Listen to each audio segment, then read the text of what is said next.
What's going on, everybody? This is Rafael with RX2 Motorsports. This is another update on the Miata. Right there, here we go. Last time we saw that the connector was melted to the fuel pump, and I had to get a new one of those. So I did. There's a new one there. Came as a whole pigtail, which is nice. New wires, all that. So I had to get that going. I did remove the fuel pump just to make sure all the wiring inside is good.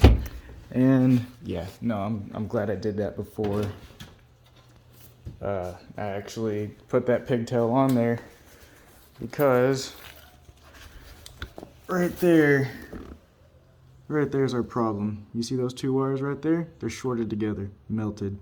Boom. That's what's actually causing the fuse to blow and actually causing that harness to melt.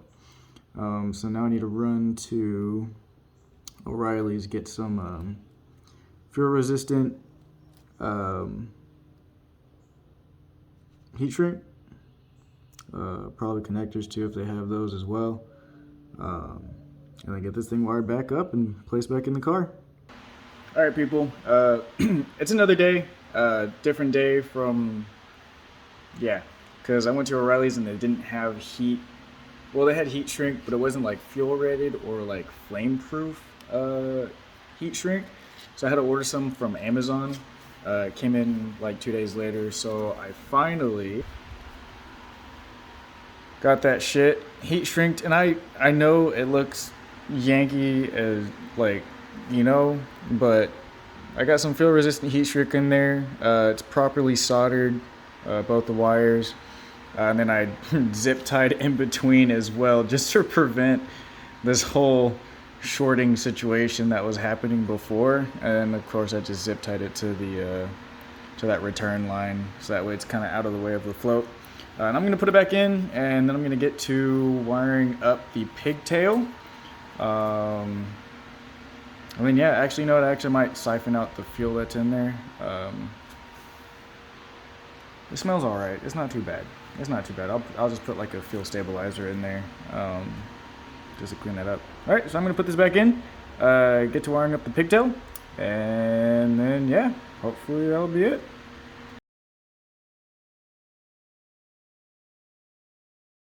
So there's an update on Project Momo, the Miata. We wired everything up. Fuel pump's all wired up now. Verified. We had power going to the connector, going to the pump, but we still can't get the pump to turn on. And as you saw, like those wires were shorted together. We don't know how long they were like that, so it probably just fried that pump that was in there.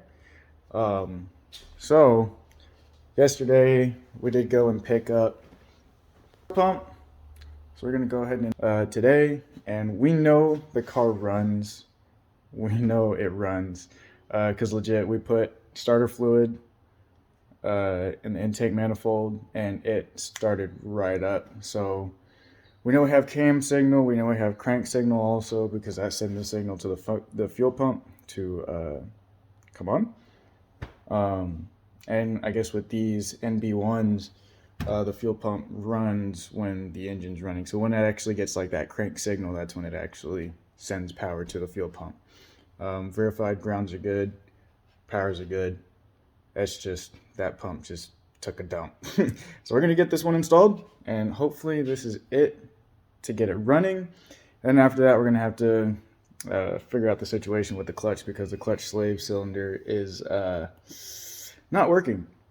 Sounds like there's air in there. I'm gonna try bleeding it first, see if that helps, and if not, then we'll just get a new slave cylinder. I mean, they're like 24 bucks.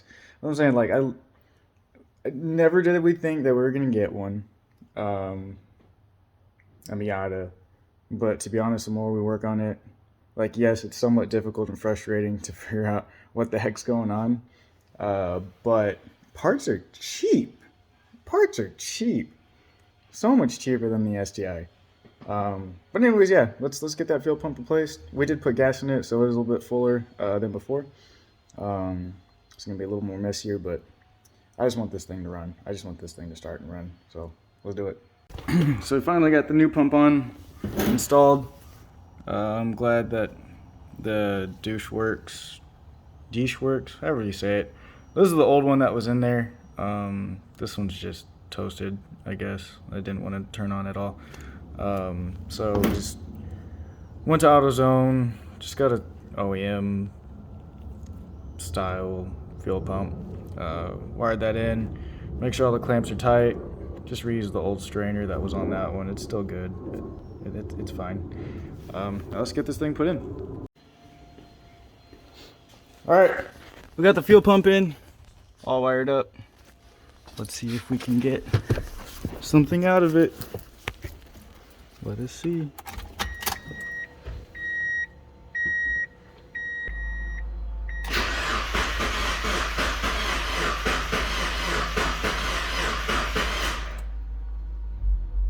It's smoking.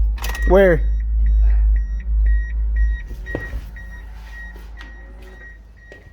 What do you mean? Can you see the smoke coming out? Oh, yeah. Uh-oh. Alright, well, we cranked it. We now are getting fuel, but as you can see there, it's dripping out. We got a leaky injector. Right, yeah.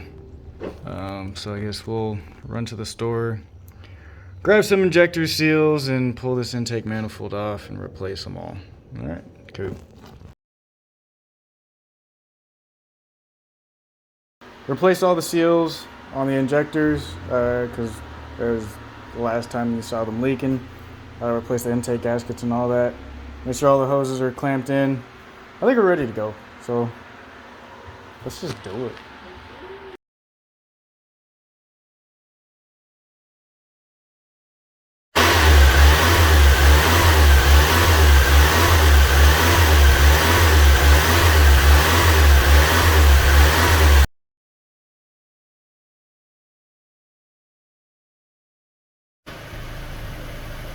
Alright people, we did it. It took a couple weeks since I got the car, but finally got Momo running perfectly, nice and smooth. Idle's beautiful. Whoopa.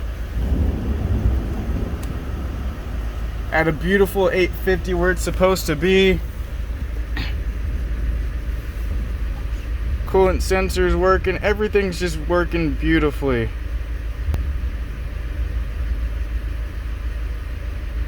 Except our O2 sensor too, actually. I don't know what's going on there. Let's see.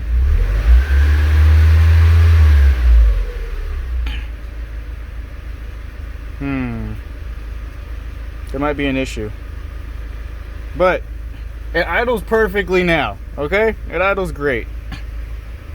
We are not getting, it's been nothing but electrical problems with this thing. First the fuel pump shorting out inside with the harness, and then the external harness connector was shorted out and swollen, and then the throttle position sensor was bad as well, so it replaced that. Still getting a funky idle, but it was lowered, but it was still like fluctuating.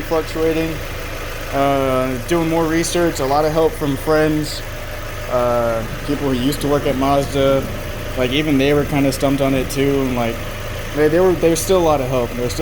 Gave me a good direction to go through. Finally found the actual spec from factory to adjust, because I did touch the no-no screw, and it's the no-no screw, you're not really supposed to touch that, but it was doing the idle fluctuation before I touched that. But I got it to factory spec and then adjusted the TPS. They were still having the idle issue, but we drove it. A buddy from work let me use his stamp-on scanner, which is the one that you saw inside, to record some data. And then we were noticing that the IAC was like, it wasn't moving at all. There's a lot of people on like different forums that were saying that they were having a certain similar kind of issue. And it was their IAX. I just didn't want to spend the $200, but then you know, actually finally seeing data, because that's what I do. I like to look at data to diagnose. And yeah, sure enough, replaced that IAC valve from O'Reilly's. Cool guys there too. They all love Miatas as well. And it's running. It's running. We're probably gonna drive it tomorrow. Let's just see if everything else is working pretty good. But as we saw in there, the O2 sensor was a little bit off. But it idles beautifully. It idles beautifully. So yeah, we're happy about that because it's been stressful. I'll let you know, it's been stressful. And like, it's not a bad car to work on. It's pretty easy. But like, I'm used to Subarus. I'm used to like having like specs there that I can like compare it to. But I don't know why on this 2000 model, like, it's hard to find it. Like, you have to either be a tech or I don't know. I mean, I'm a tech, but like a Mazda tech. There you go. To actually like get the specifications. But dude, it's just in time because this weekend Elite Performance is actually finishing up the STI for the time attack build. So I should be getting that hopefully next week, like picking it up. So that's all I wanted, was to get this thing running, this Mazda running, and that way I can drive it. It won't be so much of a hassle getting it in and out of the garage. But yeah, I want to thank a lot of people, my wife, for keeping me grounded, because there's been times where I wanted to just be like, nah, it's always something with this thing. And I mean, it's still going to be, it's a 23-year-old car. I understand that.